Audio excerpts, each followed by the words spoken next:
Ladies and gentlemen, good afternoon. This is Emma Jones from Enterprise Nation, and welcome to SEO Unplugged. What in the world is SEO and how do I manage it? We're delighted that Shawn Pfunder from GoDaddy is with us as our key guest and expert speaker today. So Shawn will present over the next 20 to 25 minutes on the topic of SEO and how it can help your small business. If you have any questions throughout the webinar, do feel free to pose your questions in the admin panel that you can see on the GoToWebinar control panel. And Shawn will hopefully have some time at the end to pick up those questions. So Shawn, welcome to you, and we look forward to hearing all your top secrets to success in SEO. Wonderful. Thank you so much. That makes it sound like I know probably more than I think I know, having secrets, but wonderful. Listen, it's my pleasure to be here today. So a quick introduction. My name is Shawn. I've been working at GoDaddy now for 10 years, and many people have asked over the years, based off of like what we do or our advertising or marketing, what in the world do you do at GoDaddy, and why have you stayed there for 10 years? And the big reason is because I'm a really, really, really huge fan of small business, agencies, freelancers, startups, just that entrepreneurial spirit. And I've done that by myself. And listen, the best part about all of that is not only will you find the best food that way, but I really do believe that starting and running your own business is one of the most courageous and creative acts that we can do, that anybody can do. So, huge fan, and that's mostly what I'm going to be focused on today. Really talking about SEO. There's probably some that are attending that know something about SEO. This is going to be pretty basic, the things that I'm going to go over, and it's really going to be a either a DIY, a do-it-yourself kind of mentality, or it will educate you more so that when you are working with somebody, if you're working with somebody that's doing your marketing or your SEO or even your social media strategy, you'll have a better idea, you'll have better thoughts and better context to work with them. So going all the way back, I mean, it's only fair to start with Google when talking about SEO or search engine optimization. And I'll go all the way back historically just to give some context. When Google first started and we first started seeing search engines on the internet, back in that time, you'd have a lot of people that would try to guess what the best way to serve up top on the list in Google.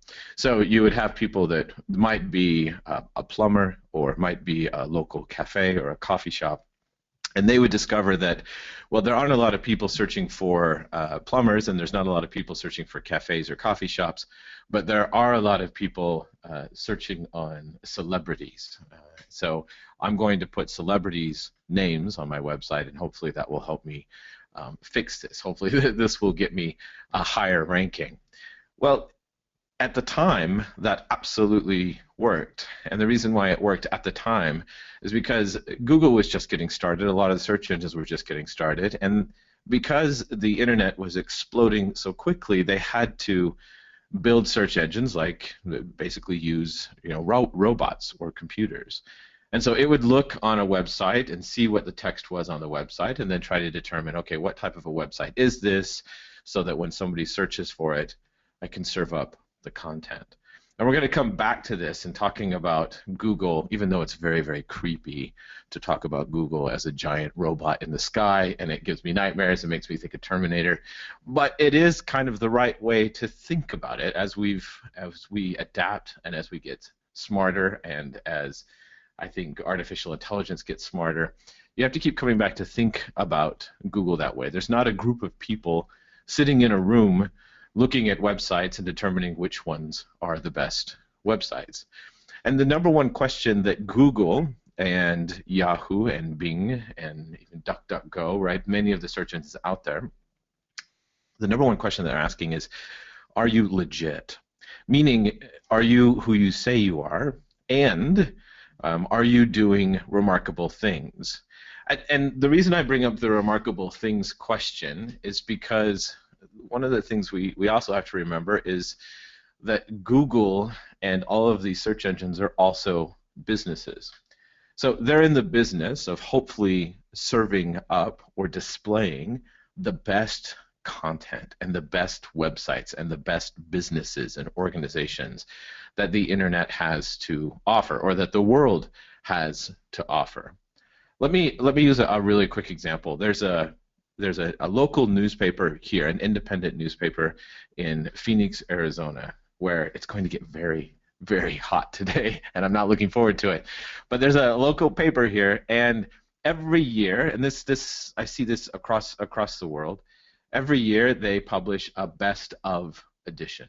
And that best of edition goes out to everybody in the city. You can pick up a copy, and it will tell you this is the best place to get your hair cut if you're a hipster.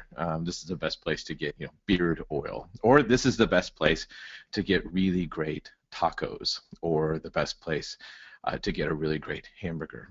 Now, if that edition comes out, right, they're in the business of showing us the best stuff in Phoenix. If that edition comes out and I go to the hamburger restaurant, and I order that hamburger because I saw it in New Times Best of Phoenix, award-winning magazine, and that hamburger isn't very good, then my trust, not only in the restaurant, will drop, but also my trust in the magazine will drop. I'll be like, these guys have no idea what they're talking about. So at that point, right, the New Times, right, this magazine, this newspaper, is no longer legitimate to me. I'll think to myself, oh yeah, this sounds like somebody paid them off, or they've got a really good friend that works at the restaurant. Well, Google is very much the same way. Like, they're interested in only serving the best content. And so this is why we run into situations where anybody that tries to trick Google or trick the search engines into thinking, trying to trick the robot into thinking, no, really, I really do great stuff. Oftentimes, will even get damage to their search engine ranking because they're trying to trick them and they're not legitimate.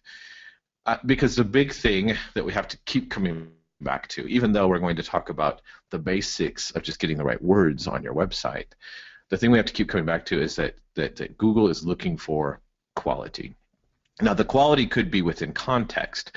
So with Google especially, and with the others, when you do a search, it takes into account your location and where you're at. So that brings in context.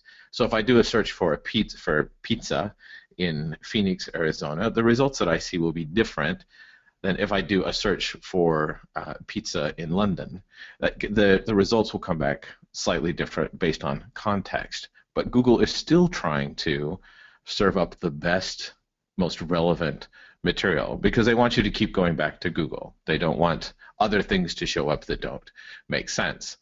And another way to think about this is really, are you creating a mention-worthy, or do you have a mention-worthy business? One that, not necessarily creates rumors, although that could be highly effective in social media, but are you the place that people say, oh, this is incredible, you all have to see this. Like, please go check this out.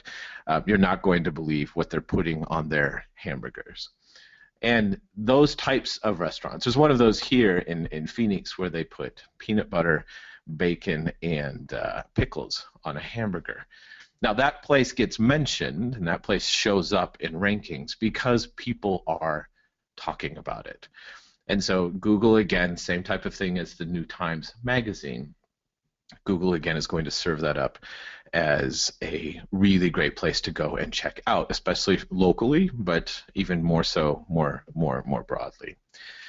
Now, I bring all of that up because within that context, SEO or search engine optimization or just getting found online, whether it's using a mobile device or your desktop or a laptop or a tablet, understanding that context helps us a lot when it comes time to put stuff onto our pages and come up with what our strategy is going to be.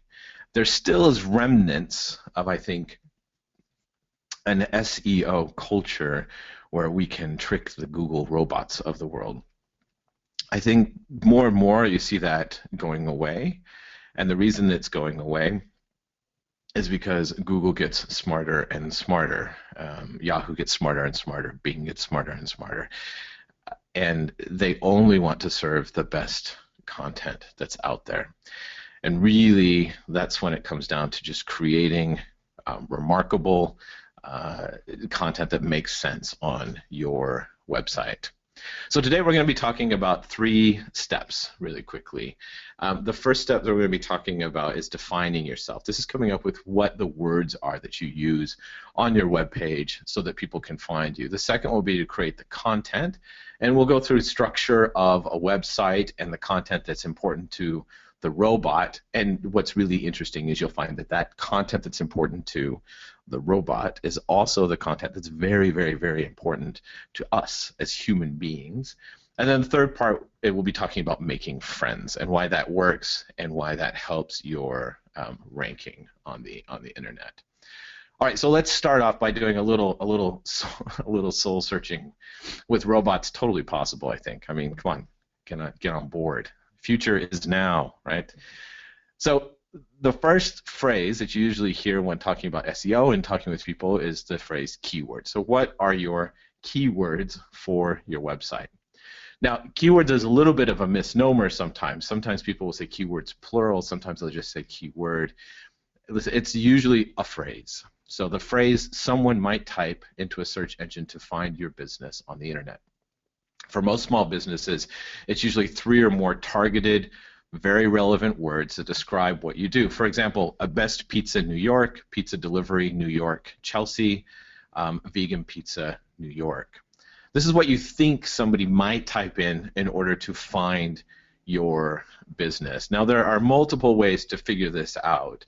I'm going to show you one way to figure this out by using an example of my father. This is my dad. Great guy, was a firefighter for 30 years. Big kind of burly guy. I think he had just shaved his mustache off in this particular picture. So love my dad. Now my dad, many, many years ago, was making furniture in his garage. So that sounds even more manly, right? I'm out cutting out wood. And then he decided that it was too cold. I lived in the Northwest here in the United States, and he decided that his hands were a little too cold, so he came inside and decided he was going to give up furniture for the winter. And he discovered his grandmother's sewing machine that she had left him. And so my father, the big, burly fireman with a mustache, likes his meat and potatoes, decided that he was going to try his hand at quilt making. And since that time, it was nearly 20 years ago, has become known as the firefighting quilt maker of southeastern Idaho. So my father decided that he needed to get a website together, and I went through this SEO exercise, and it's really a keyword exercise with him to try to determine what the relevant terms might be for him to sell his man quilt online, or his man blankets online. And what we do when putting this together is really separate the keyword phrase into 3 parts. So you have the prefix, you have the main search terms, and you have the suffix. So in this particular example, we had the word buy or order. Those were both possible ones that somebody might type in, like buy a quilt online or order a quilt online. The second one was what type of thing is he selling, or what service is he providing. So he has custom quilts, patchwork quilts, handmade quilts, hand-sewn quilts. And then the last part is the suffix. So online, or us being clever, made by a dude or made by a man. And that was us thinking that we were very, very creative and coming up with a solution. Now, what we do is we then take these phrases and we mash them up and come up with a list of possible keyword phrases. So we have custom quilts and patchwork quilts and handmade quilts, all the way down to buy custom quilts made by a dude or buy patchwork quilts made by a dude.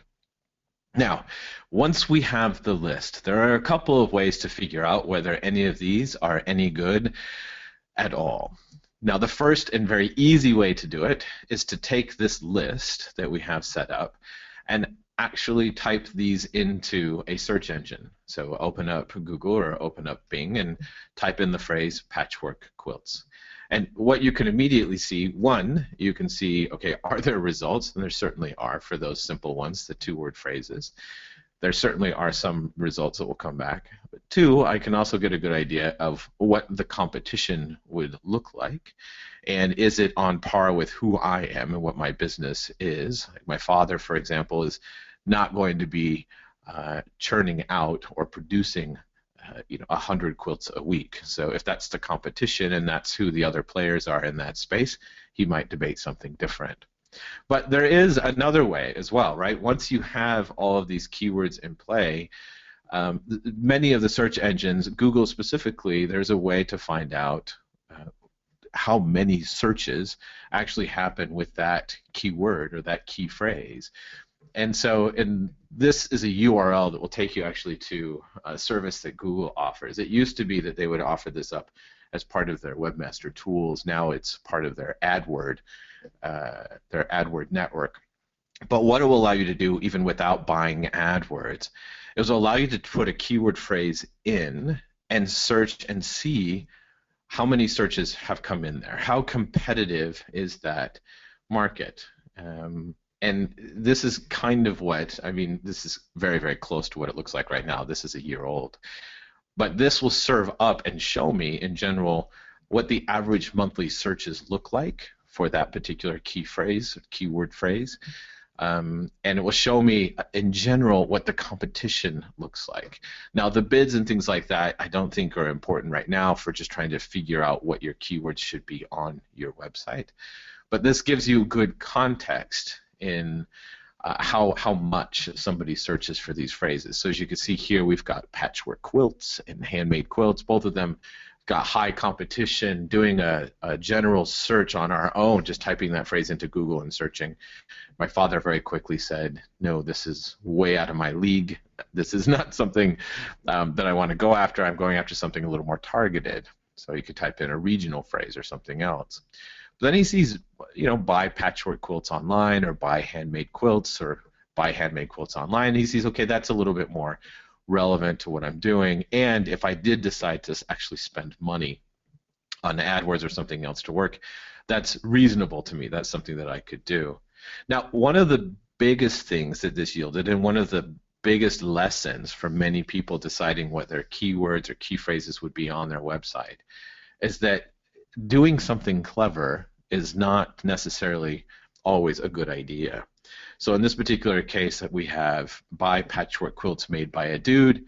Average monthly searches are 0. And this is a good lesson because many of us like to get clever when coming up with keywords or key phrases for our website, just because we're in that creative mode, right? You're entrepreneurs, we're entrepreneurs, so we like to come up with those phrases.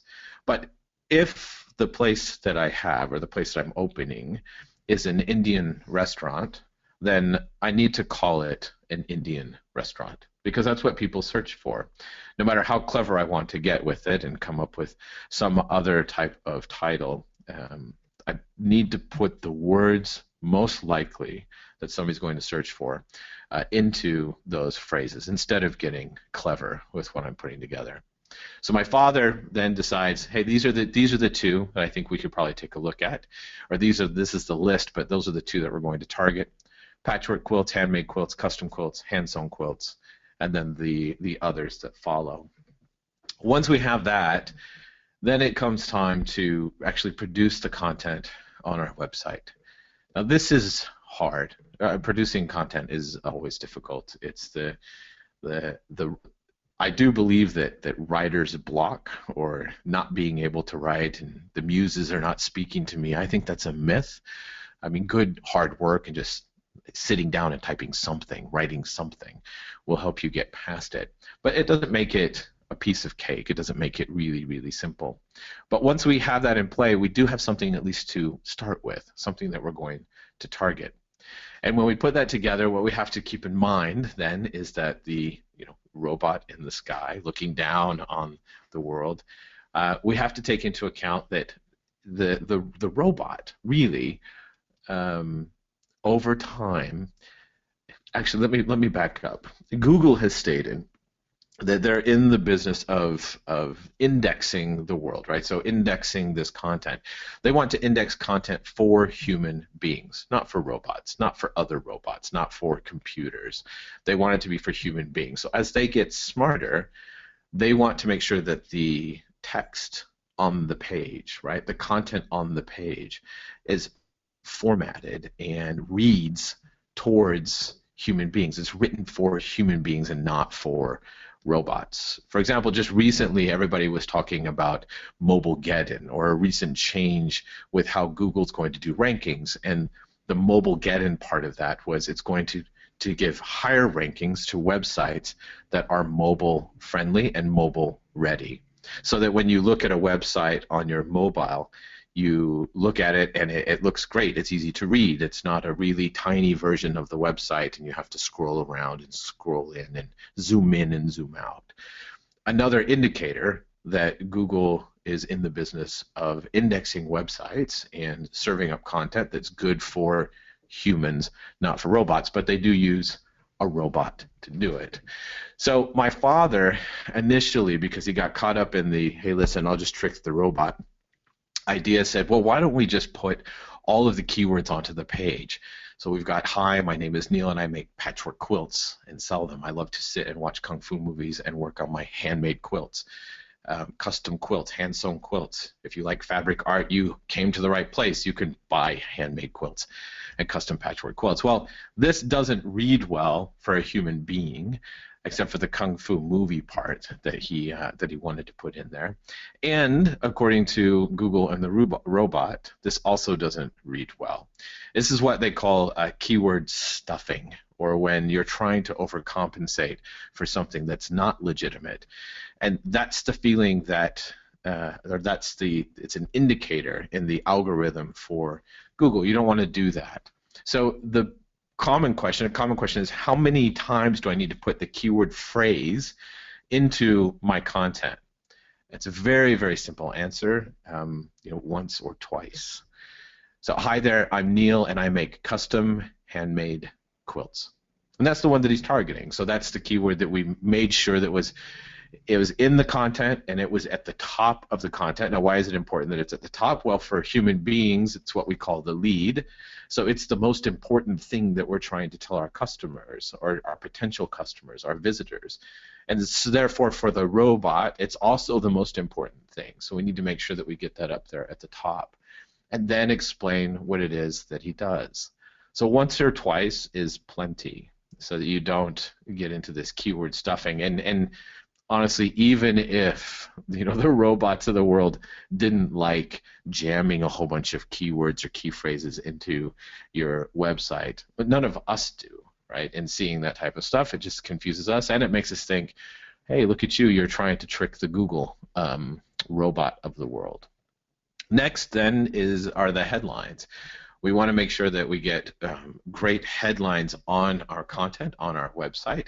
And the reason that it's important is, one, it's important for us as human beings, because it makes it easy for us to scan websites to see things that are relevant to us. And it also makes it easy then for the robot, or for Google, or for search engines to look on your page and say, okay, what are the most important phrases for that business or for that organization? Because the most important phrases are the ones that you make big and the ones that you make bold. So in this particular case, we decide to use, again, because it's only once or twice on the page, we decide to use custom handmade quilts as a headline. So on the headline on the web page, I make custom handmade quilts. Hey there, my name is Neil and I make custom handmade quilts. So very, very simple, very, very, very focused. If this, again, were an Indian restaurant where we serve Indian food, it could simply say, we serve terrific Indian food in London, and then underneath there, hey there, my name is Neil and I make amazing Indian food.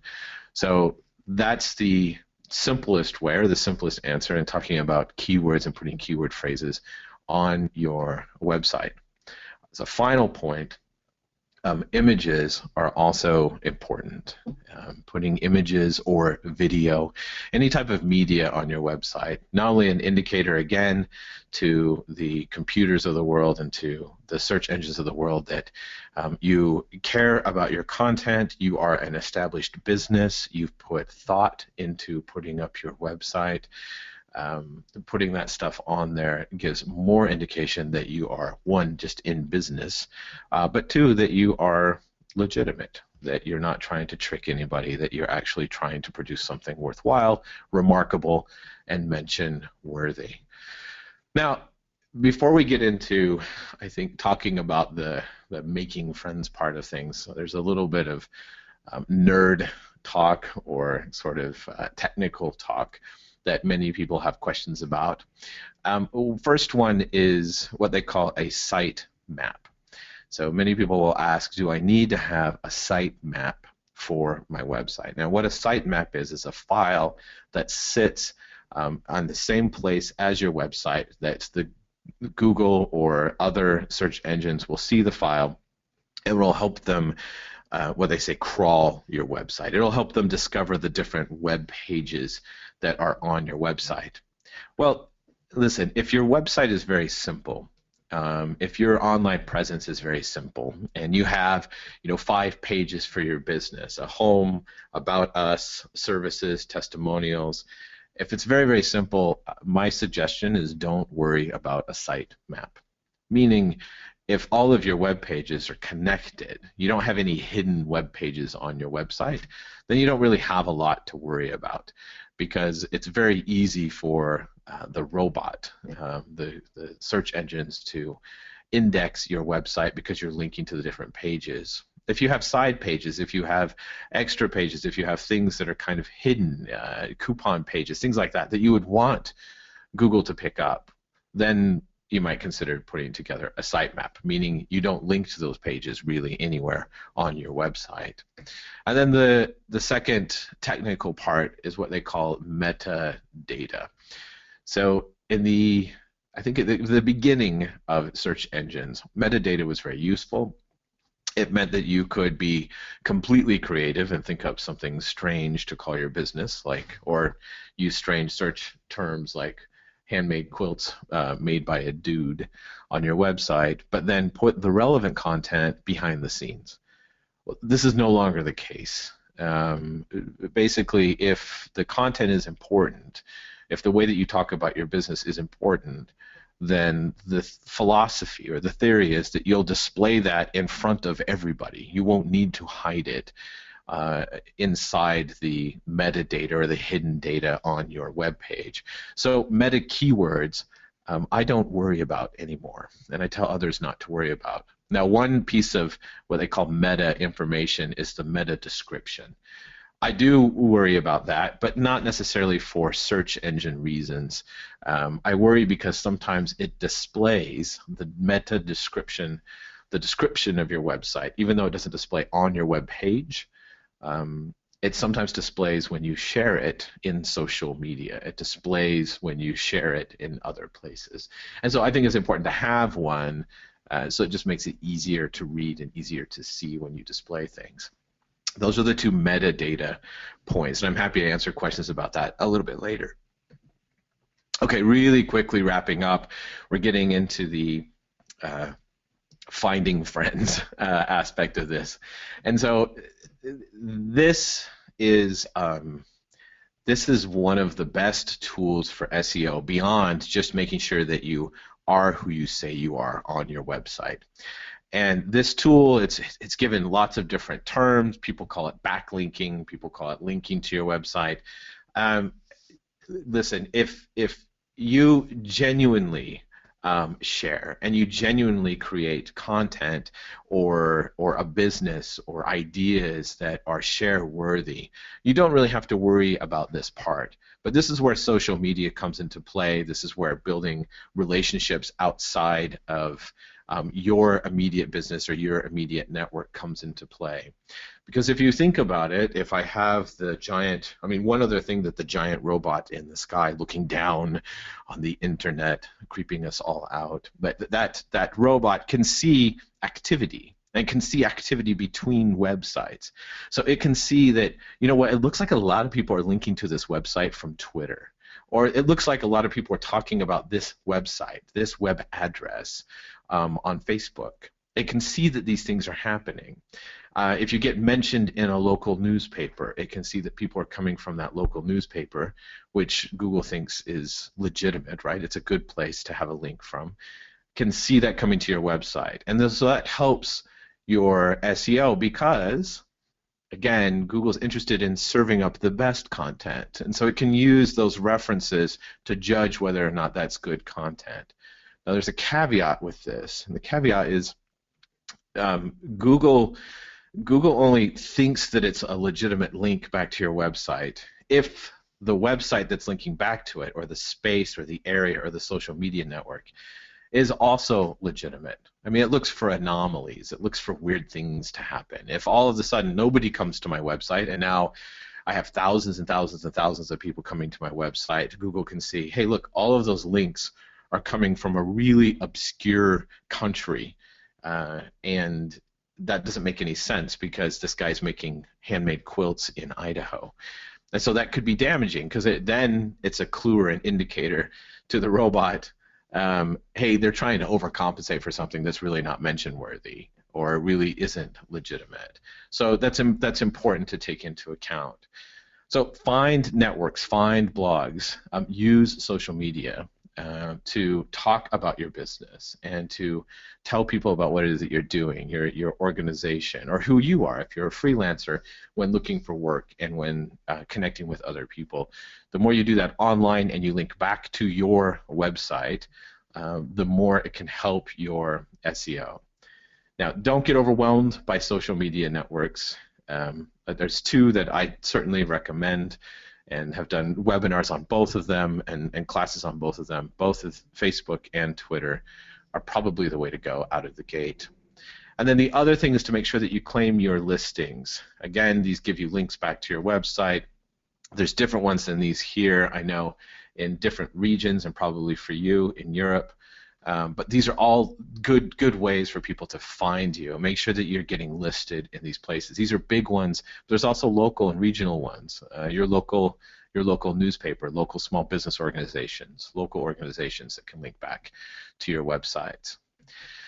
Now, final, to help kind of give you an idea of one other thing that could make things remarkable and bring people back, is to consider what your gift is, or something that you can give everybody. This is the kind of the free stuff, but stuff that is useful to others.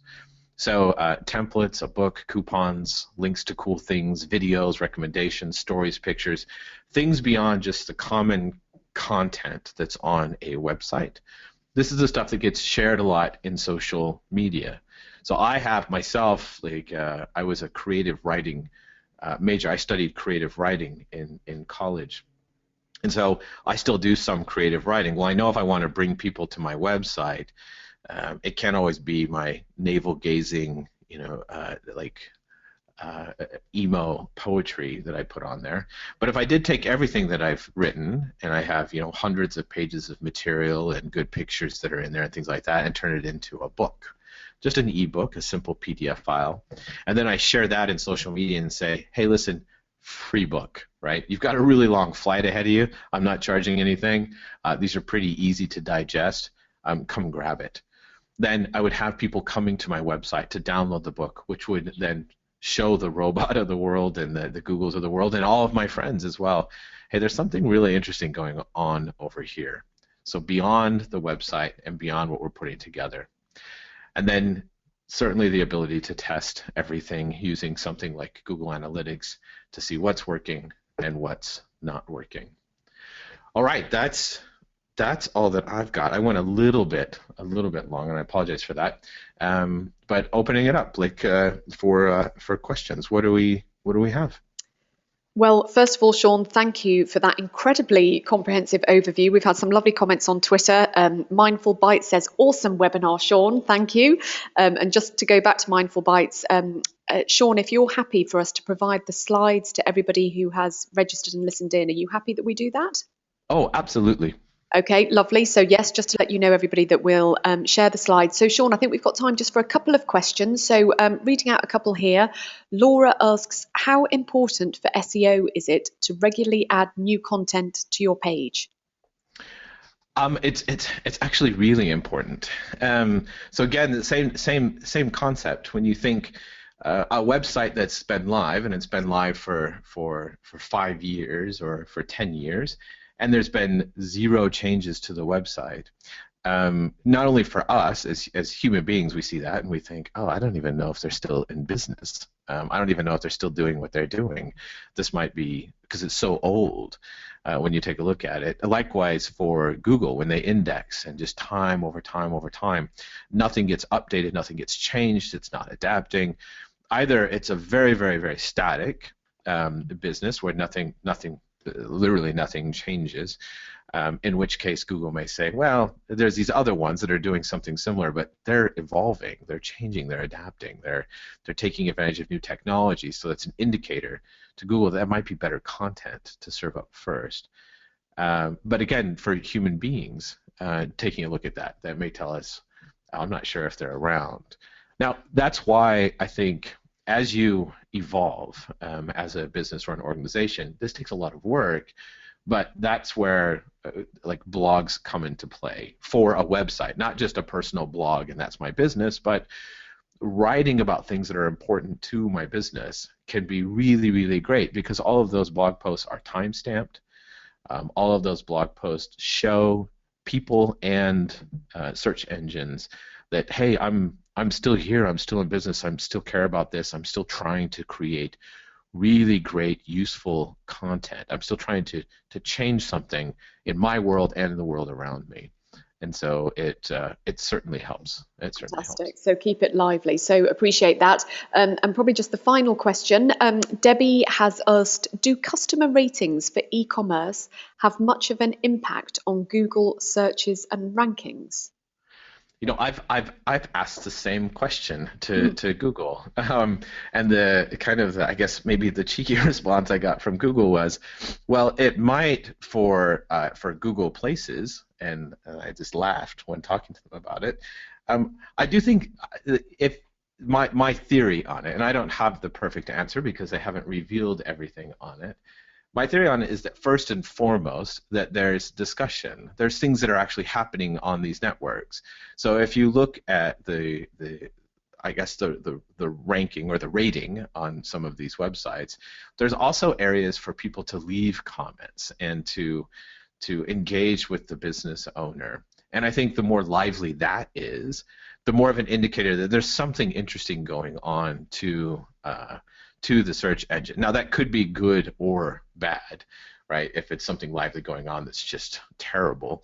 But I even think then it would probably help with the ranking because it's newsworthy. There's something that's happening. But according to the one person I was able to track down at a conference and ask that question to, he gave an indication that these higher rankings oftentimes also then result in lots of really great comments about the business, therefore would help your ranking in search engines.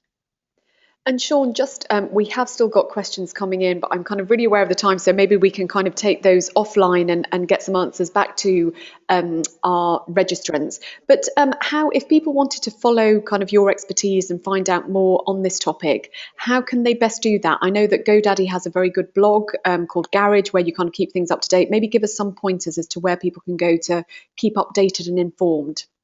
Yeah, that's actually the best place.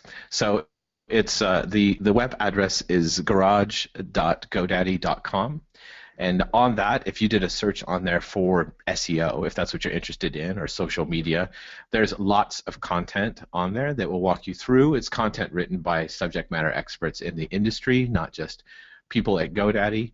And then we also have coming up in the next week and a half, it's really close to done. I was hoping it would be done for this so I could give it to you, but we do have a guide, a free guide walking through SEO and these tactics, same things that I talked about today, that you'll be able to download from there as well. In fact, our previous month, it was in February, we focused the entire month on SEO and getting found online. And so that's a great place to track what's going on and what the new things are that are happening in SEO, Google, Bing, things like that as well. And then we have, we regularly publish checklists, different things that can help, worksheets that can help you figure out the best way to find the right types of keywords to use on your website, and then also how do I get out into social media and out into this larger network so that it can help my SEO as well. Wonderful. So a fantastic online resource. Shawn, you have been a brilliant offline resource. I know you're not here with us physically, but at least we've kind of heard your voice and learnt from your top tips. It's been the longest webinar we've ever done, but all the comments are filled with thanks and gratitude for you sparing your time and sharing so much valuable information. It's great to kind of bring this webinar to everybody as part of the Go and Grow online campaign, which Enterprise Nation runs with support from BT, Microsoft and VeriSign, also with support from GoDaddy to help businesses do more online. So in the meantime, Shawn, thank you so much for your time. Thank you to everybody who'd logged on. We'll make sure the broadcast is available on the site this week, and we'll share the slides with all those who registered. Shawn, much appreciate your time. Thank you so much. Thank you.